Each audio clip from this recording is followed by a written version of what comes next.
IPL தொடரின் 19வது season அடுத்த வருடம் நடைபெற உள்ளது. அதற்கு முன்னதாக வீரர்களுக்கான மினி ஏலம் இந்த ஆண்டு இறுதியில் நடைபெறும் என எதிர்பார்க்கப்படுகிறது. அதற்குள் இந்த தொடரில் பங்கேற்கும் 10 அணிகளும் தங்களது அணியிலிருந்து விடுவிக்கப் போகும் வீரர்களின் பட்டியலை வெளியிட வேண்டும் என்றும் கூறப்பட்டுள்ளது. அதன்படி இன்னும் சில தினங்களில் 10 அணிகளும் தங்களது அணியில் இருந்து வெளியேற்றும் வீரர்கள் மற்றும் தக்க வைக்க விரும்பும் வீரர்களின் பட்டியலை வெளியிடும் என்று தெரிகிறது. இதனிடையே டிரேடிங் முறையில் வீரர்கள் அணிமாற்றம் செய்யலாம் என்ற விதிமுறையும் இருப்பதினால் ஒரு சில நட்சத்திர வீரர்கள் டிரேடிங் முறையில் அணிமாற்றம் செய்யவார்கள் என்றும் எதிர்பார்க்கப்படுகிறது. முன்னதாக இந்த வருடம் நடைபெற்ற 18வது IPL சீசன் முடிவடைந்த சில நாட்களிலே ராஜஸ்தான் ராயல்ஸ் அணியின் கேப்டனான சஞ்சு சாம்சன் அந்த அணியிலிருந்து விலக முடிவெடுத்ததாக கூறப்பட்டது. ரசிகர்கள் மத்தியில் பரபரப்பாக பேசப்பட்டது. அந்த சீசனில் ராஜஸ்தான் அணி நிர்வாகத்திற்கும் சஞ்சு சாம்சனுக்கும் இடையே மனக்கசப்பு ஏற்பட்டதாக தகவல் வெளியாகியது. இதனால் அடுத்த சீசனுக்கான மினி ஏலத்திற்கு முன்பு தன்னை டிரேடிங் முறையில் மாற்றவோ அல்லது அணியில் இருந்து விடுவிக்கவோ வேண்டும் என ராஜஸ்தான் ராயல்ஸ் அணி நிர்வாகத்திடம் சஞ்சு சாம்சன் கோரிக்கை வைத்துள்ளதாக கூறப்பட்டுள்ளது.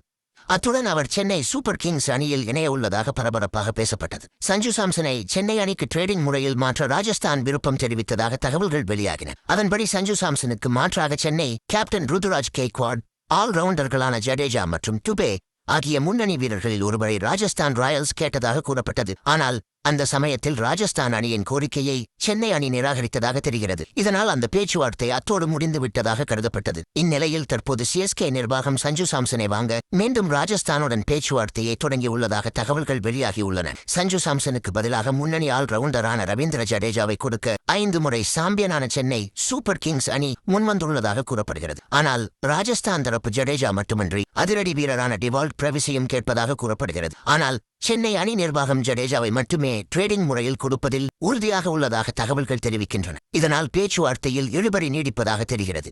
ஜடேஜா மற்றும் சாம்சன் இருவரும் கடந்த சீசனில் ரூபாய் 18 கோடி என்ற ஒரே தொகைக்கு தங்களது அணிகளால் தக்க வைக்கப்பட்டனர் என்பது குறிப்பிடத்தக்கது.